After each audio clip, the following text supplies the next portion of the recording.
Hi everyone, in this we will see types of company based on members as per Companies Act 2013. So before starting in this, towards the end मैं table दूंगी कि कितने directors होने चाहिए, कितने members होने चाहिए, maximum minimum transfer कैसे कर सकते हैं.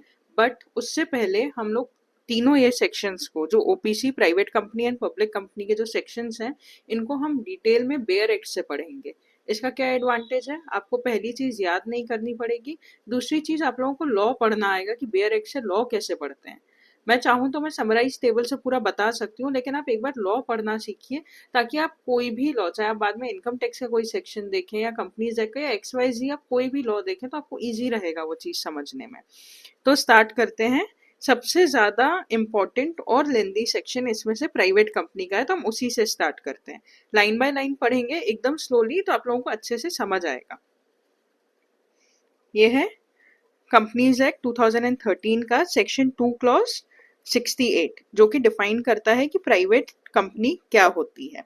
तो हम पढ़ना स्टार्ट करते हैं. Private company means a company having a minimum paid up share capital as may be prescribed. बस अभी हमने इतना ही पढ़ा है, तो हम इसको समझते हैं. Having a minimum paid up share capital. अब यहाँ पे एक इंपॉर्टेंट वर्ड है, पेड अप शेयर कैपिटल. यहाँ पे आपको नोटिस करना है कौन कौन सी टाइप की कैपिटल होती है. Issued capital, subscribe capital, authorise capital, called up capital. अगर आपको थोड़ा भी इसमें कंफ्यूजन है तो मैंने एक वीडियो डाला है, प्लीज जाके वो देख लीजिए. तो पेड अप शेयर कैपिटल कितनी होनी चाहिए, जितनी प्रिस्क्राइब करी हुई है. तो आप बोलोगे कि प्रिस्क्राइब, अब ये कहाँ जाके देखूं मैं, यहीं क्यों नहीं लिखा इन लोगों ने. ये मेरे को भी बहुत लगता था जब मैं पढ़ती थी. तो जनरली क्या होता है, ये लोग ऐसी चीजें ही रूल्स में डालते हैं जिन्हें बार बार अमेंड करना होता है, या जिनको अगर हम एक्ट में इंक्लूड कर देंगे तो एक्ट हमारा बहुत ज्यादा बल्कि हो जाएगा. तो इस वाले केस में इन लोगों ने रूल्स में लिखा है कि कोई भी ऐसी minimum paid up share capital इन्हें प्रिस्क्राइब नहीं करी है. इसका मतलब आप ₹1 से भी अपनी प्राइवेट लिमिटेड कंपनी स्टार्ट कर सकते हो. तो अगर आपसे कोई पूछेगा MCQ में कि प्राइवेट लिमिटेड कंपनी स्टार्ट करने के लिए मिनिमम ₹1,00,000 का पेड अप शेयर कैपिटल लगेगा, आप बोलोगे आंसर इज नो, बिकॉज कुछ भी अमाउंट प्रिस्क्राइब नहीं करा है, तो आप ₹1 से भी स्टार्ट कर सकते हो. सेकेंड, अगर उन्होंने MCQ में पूछा कि प्राइवेट लिमिटेड कंपनी स्टार्ट करने के लिए जो क्राइटेरिया हम देखते हैं वो हम इशूड शेयर कैपिटल का देखते हैं, आप बोलोगे नहीं, हम किसका देखते हैं, पेड अप शेयर कैपिटल का. जो इशूड, सब्सक्राइब्ड, ऑथराइज्ड, इन सब में बहुत डिफरेंस है. तो प्लीज आप, अगर आपको पता है तो वेल एंड गुड, नहीं पता है तो आप प्लीज एक बार वो वीडियो देखिएगा. तो ये वाली हमारी लाइन क्लियर हो गई. उसके बाद हम देखते हैं नेक्स्ट पॉइंट लिखा है and which by its article. And लिखा है मतलब दोनों कंडीशन साथ में फुलफिल होनी चाहिए. विच बाय इट्स आर्टिकल, कौन, which, private company, by its articles. Articles क्या होता है, आर्टिकल ऑफ एसोसिएशन जो बनता है जब कंपनी फॉर्म होती है, तो एक मेमोरेंडम ऑफ एसोसिएशन बनता है और एक आर्टिकल ऑफ एसोसिएशन बनता है. तो यहाँ पे ये आर्टिकल ऑफ एसोसिएशन की बात कर रहा है कि आर्टिकल ऑफ एसोसिएशन में कुछ मेंशन होगा. क्या मेंशन होगा वो ये सेक्शन बता रहा है.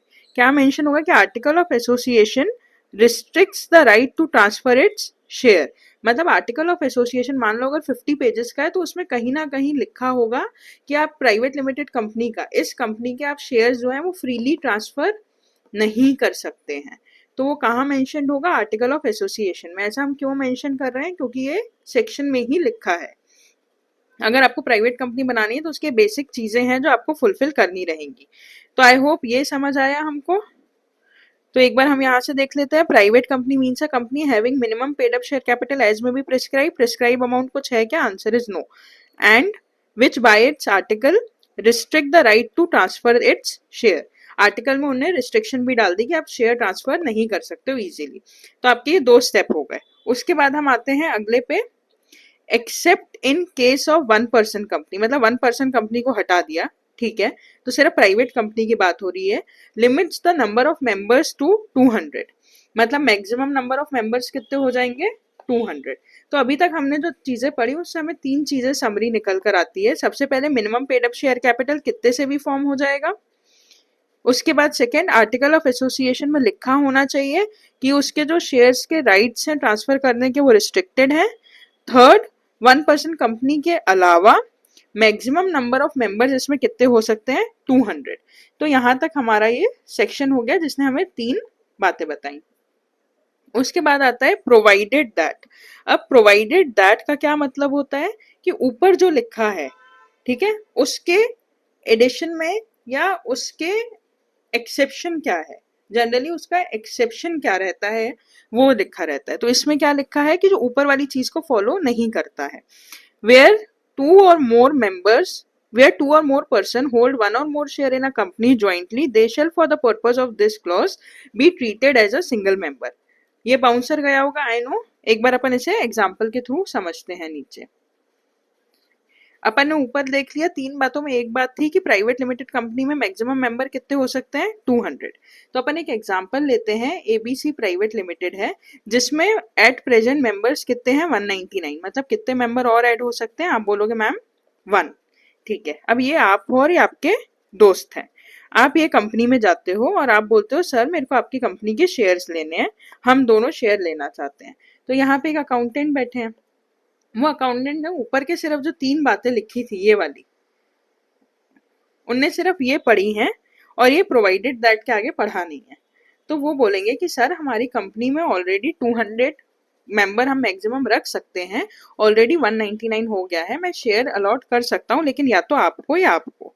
तो आप बोलते हो नहीं हम तो 2 जिसमें एक जान है, हम नहीं अलग होंगे, हम दोनों को ही शेयर चाहिए। तो ये आपको मना कर देगा कि ऐसा नहीं हो सकता। तो आप पूछोगे क्यों नहीं हो सकता, तो ये बोलेगा कंपनीज एक्ट मना करता है, हम प्राइवेट लिमिटेड कंपनी है तो हम मैक्सिमम 200 मेंबर्स रख सकते हैं। लेकिन इसमें से आप कौन हो, आप सीए हो। आप इन्हें बोलोगे सर आपने उसका प्रोवाइजो नहीं पढ़ा है क्या, तो वो बोलेगा क्या प्रोवाइजो। तो आप बताओगे कि अगर 2 लोग ज्वाइंटली, मेन वर्ड क्या है, ज्वाइंटली अगर शेयर लेते हैं, वो शेयर एक भी हो सकता है या एक से ज्यादा शेयर भी हो सकता है, वो शेयर लेते हैं तो उस केस में सिर्फ इस सेक्शन के लिए उन दोनों को 2 लोग नहीं माना जाएगा, कितने परसेंट माना जाएगा, 1। तो इस वाले केस में अगर आप हम दोनों को शेयर अलॉट भी कर देते हो तो आपका सिर्फ मेंबर 1 से बढ़ेगा, क्योंकि हम शेयर ज्वाइंटली ले रहे हैं, 2 से नहीं बढ़ेगा। आपके मेंबर्स 199 से 200 हो जाएंगे, ना कि 201। तो कहता है अच्छा तो आप एक बार मेरे को ये सेक्शन दिखा दोगे, तो आप उन्हें ये सेक्शन खोल के दिखाते हो। अब अपन पढ़ते हैं इसको। प्रोवाइडेड दैट वेयर 2 और मोर पर्सन, आप और आपके दोस्त, होल्ड 1 और मोर शेयर, एक शेयर ले सकते हो या उससे ज्यादा ले सकते हो, इन अ कंपनी, यहां तक भी समझ आया, ज्वाइंटली, ठीक है, ये मेन वर्ड है, दे shell for the purpose of this clause, सिर्फ इस क्लॉज के लिए, पूरे उसके लिए नहीं, सिर्फ इस purpose of this clause be treated as a single member. ठीक है, अब ये हमको लाइन समझ में आई, एक बार हम इसे दोबारा पढ़ लेते हैं। प्रोवाइडेड दैट वेयर 2 और मोर पर्सन होल्ड 1 और मोर share in a company jointly, they shall for the purpose of this clause be treated as a single member। ठीक है, हमारा अब ये प्रोवाइजो हो गया। अब हमारा सेक्शन का ये वाला पार्ट भी कंप्लीट हो गया। तो यहाँ 3 बातें बताई, यहाँ एक प्रोवाइजो और आ गया। अब उसके बाद आप आगे चलते हो तो आपको फिर दिखता है प्रोवाइडेड फर्दर दैट, मतलब एक और प्रोवाइडेड लिखा हुआ है। तो हम वो पढ़ते हैं। तो हम पहले इसे एग्जाम्पल के थ्रू एक बार समझते हैं। को एक कंपनी है एबीसी लिमिटेड, ठीक है, ये आपकी कंपनी है। आपकी कंपनी में, सॉरी प्राइवेट लिमिटेड, लिमिटेड नहीं प्राइवेट लिमिटेड, ये आपकी कंपनी है। आपकी कंपनी में मेंबर्स अभी कितने हैं, 200।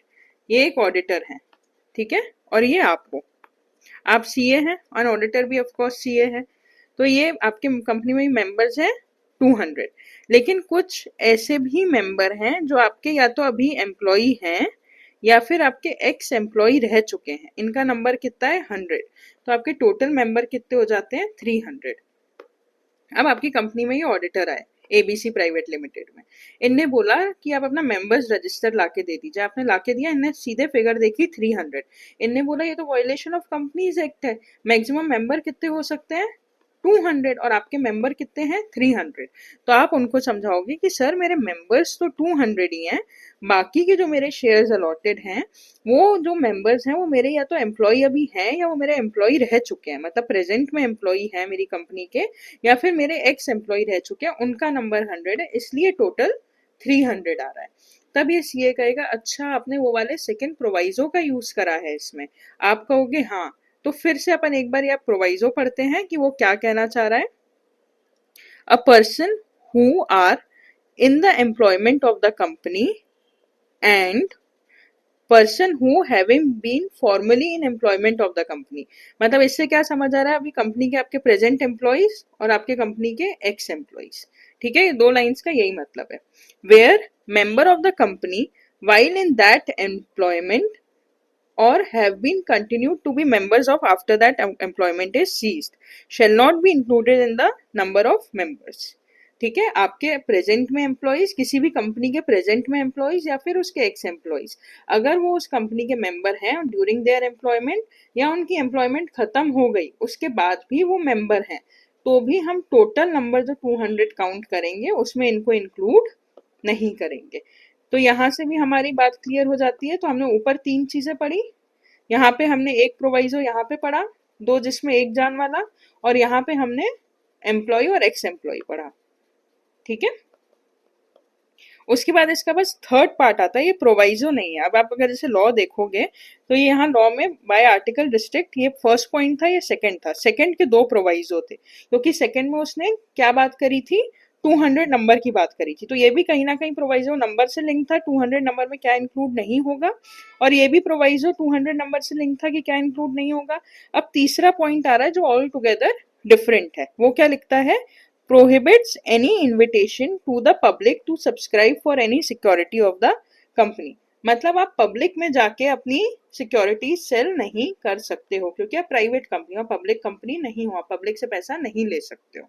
बहुत सिंपल है, ठीक है। तो अब आई होप आपको ये पूरा सेक्शन अच्छे से समझ आया होगा। इसमें 3 बातें हैं, अपन स्टार्ट करते हैं। First, minimum paid up share capital prescribe नहीं है, तो आप कितने भी रुपए से स्टार्ट कर सकते हैं।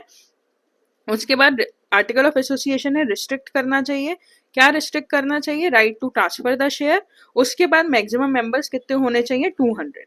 अब ये 200 मेंबर्स के 2 प्रोवाइजो हैं, पहला 2 जिसमें एक जान, आप और आपके दोस्त जाते हैं ज्वाइंटली आप शेयर लेते हो, तो आप 2 मेंबर नहीं काउंट हो गए, आप सिंगल मेंबर काउंट हो गए। उसके बाद दूसरा इसका प्रोवाइजो है कि कंपनी का एम्प्लॉय या एक्स एम्प्लॉय अगर वो शेयर होल्ड करते हैं तो वो मेंबर की लिस्ट में काउंट नहीं होंगे। तो ये इसके 2 प्रोवाइजो आ गए। तीसरा आता है कि आप पब्लिक से जाके सिक्योरिटीज नहीं आप सब्सक्राइब करने के लिए बोल सकते हो। तो आई होप आपको प्राइवेट लिमिटेड कंपनी की डेफिनेशन क्लियर हुई होगी। अब हम आते हैं 1 पर्सन कंपनी, ये बहुत इजी है। अब 1 person company means a company which has only 1 person as its member, खत्म। ये हमको अब इजीली समझ आ रहा होगा, ऐसी कंपनी जिसमें सिर्फ एक ही पर्सन है एज अ मेंबर। उसके बाद हम देखते हैं सेक्शन 2 क्लॉज 71 जो कि डिफाइन करता है पब्लिक कंपनी, कि एक पब्लिक कंपनी क्या होती है। तो public company means a company which is not a private company. ये तो बहुत ही कॉमन डेफिनेशन हो गई कि ये है जो वो नहीं है। तो ऐसी कंपनी जो कि एक प्राइवेट कंपनी नहीं है, एंड मतलब दोनों कंडीशन फुलफिल होनी चाहिए। अब प्राइवेट कंपनी क्या नहीं है, तो हमें प्राइवेट कंपनी की डेफिनेशन में उसकी कैरेक्टरिस्टिक्स जाके देखनी पड़ेंगी। And has a minimum paid up share capital as may be prescribed, यहाँ भी वही लिखा है। फिर आप बोलोगे मैम यहाँ पे रूल्स में क्या लिखा है, तो मैं आपको सेम आंसर दूंगी कि कुछ भी नहीं। तो आप कितने भी रुपीज से अपनी कंपनी स्टार्ट कर सकते हो, लेकिन अपन को क्या याद रखना है कि कौन सी कैपिटल लिखी हुई है दोनों जगह, पेड अप शेयर कैपिटल। अब यहाँ पे भी एक प्रोवाइजो है, provided that a company which is a subsidiary of a company not being a private company shall be deemed to be a public company। I hope अभी मेरे को पता है आपको इनमें से कुछ भी ये चीज समझ नहीं आ रही होगी। एक बार मैं इसको इजी टर्म्स में समझाती हूँ, अपन आके उसे फिर रीड करेंगे। तो अपन एक कंपनी लेते हैं जो कि है एबीसी लिमिटेड। एबीसी लिमिटेड है, मतलब ये कौन सी कंपनी है, पब्लिक कंपनी, और ये होल्डिंग कंपनी भी है क्योंकि इसने अपनी एक सब्सिडियरी कंपनी बनाई है XYZ प्राइवेट लिमिटेड। अब XYZ प्राइवेट लिमिटेड है और ये लिमिटेड कंपनी है जो कि होल्डिंग कंपनी है इसकी, और ये सब्सिडियरी कंपनी है। तो वो प्रोवाइजो ये कहना चाह रहा है कि अगर कोई ऐसी होल्डिंग कंपनी है जो कि एक पब्लिक लिमिटेड कंपनी है, उसने एक सब्सिडियरी बनाई है जो कि प्राइवेट लिमिटेड कंपनी है, तो इस प्राइवेट लिमिटेड को भी पब्लिक लिमिटेड कंपनी माना जाएगा। क्योंकि क्यों होता है ऐसा, क्योंकि जनरली क्या करते हैं लोग, पब्लिक लिमिटेड कंपनी बनाते हैं फिर अपना बिजनेस ट्रांसफर कर देते हैं प्राइवेट लिमिटेड सब्सिडरीज कंपनी बना के। यहाँ पे तो आपने पब्लिक से पैसा ले लिया और आप पब्लिक से पैसा लोगे तो गवर्नमेंट आपके ऊपर रिस्ट्रिक्शन ज्यादा लगाएगी या कम लगाएगी? आंसर इज ज्यादा लगाएगी। फिर ये लोग प्राइवेट लिमिटेड कंपनी बना के फंड्स इधर ट्रांसफर करना चालू कर देते हैं, और प्राइवेट लिमिटेड कंपनी में रिस्ट्रिक्शंस कैसे होते हैं? Answer is come. तो ये इवेजन रोकने के लिए प्रोवाइजो डाला है कि अगर कोई ऐसी कंपनी जो कि होल्डिंग कंपनी है और पब्लिक लिमिटेड कंपनी है, तो उसकी जो भी सब्सिडरी कंपनी है हम नहीं देखेंगे वो प्राइवेट है या क्या है, हम उसे भी पब्लिक ही मानेंगे। अब हम उसे जाके पढ़ते हैं तो अब हम इजीली वो चीज समझ आएगी। तो ये देखते हैं, provided that company which is a subsidiary of a company. ठीक है, कोई एक ऐसी कंपनी है, अभी अपन एबीसी ले लेते हैं, ये किसी एक कंपनी की सब्सिडरी है, not being a private company, मतलब ये वाली जो कंपनी है ये प्राइवेट कंपनी नहीं है, मतलब ये कौन सी कंपनी है? Public company. Shall be deemed to be public company for the purpose of this act even if such subsidiary company continues to be private company in its article। भले ही इसने अपने आर्टिकल ऑफ एसोसिएशन में लिखा हो कि ये private limited है, लेकिन हम इस एक्ट के लिए इसे कौन सी कंपनी मानेंगे? Public limited. आई होप अब आपको ये तीनों सेक्शन क्लियर हुए होंगे। अब हम फटाफट इसका एक बार ये समरी वाला टेबल देख लेते हैं। 1 person company, private company, public company, minimum member, maximum member, minimum 1, यहाँ पे मिनिमम 2, मैक्सिमम 200। इसके हमने प्रोवाइजो भी देख लिए हैं कौन कौन से हैं। यहाँ पे मिनिमम मेंबर 7, मैक्सिमम की कोई भी लिमिट नहीं है। ट्रांसफर ऑफ शेयर ओपीसी में नहीं कर सकते, प्राइवेट लिमिटेड कंपनी में हम ट्रांसफर कर सकते हैं, लेकिन एओए मतलब आर्टिकल ऑफ एसोसिएशन उसे रिस्ट्रिक्ट करता है, ये भी हमने देख लिया है उसके सेक्शन में। यूजुअली यहाँ पे ट्रांसफर हो जाते हैं शेयर्स विदाउट एनी रिस्ट्रिक्शन। यहाँ पे डायरेक्टर मिनिमम कितने हैं? 1, मैक्सिमम हर एक केस में डायरेक्टर्स 15 ही रहेंगे। प्राइवेट कंपनी में मिनिमम डायरेक्टर 2 हैं, मिनिमम पब्लिक में 3 है। अब आप पूछोगे कि मैम अगर मेरे को नंबर ऑफ डायरेक्टर 15 से ज्यादा बढ़ाने हो तो मैं बढ़ा ही नहीं सकता हूँ क्या? Answer is no. आप बढ़ा सकते हो, लेकिन इसके कुछ अलग से स्पेशल प्रोविजन है, स्पेशल रेजोल्यूशन पास होता है अगर आपको इसको इंक्रीज करना होता है। तो बिना कोई भी स्पेशल रेजोल्यूशन पास करे आप मैक्सिमम 15 तक नंबर ऑफ डायरेक्टर्स रख सकते हो। आई होप अब आपको ये क्लियर हुआ होगा अच्छे से। अगर कोई भी डाउट है तो प्लीज कमेंट सेक्शन में बताइएगा, एंड अगर वीडियो अच्छा लगा तो please like, share and subscribe.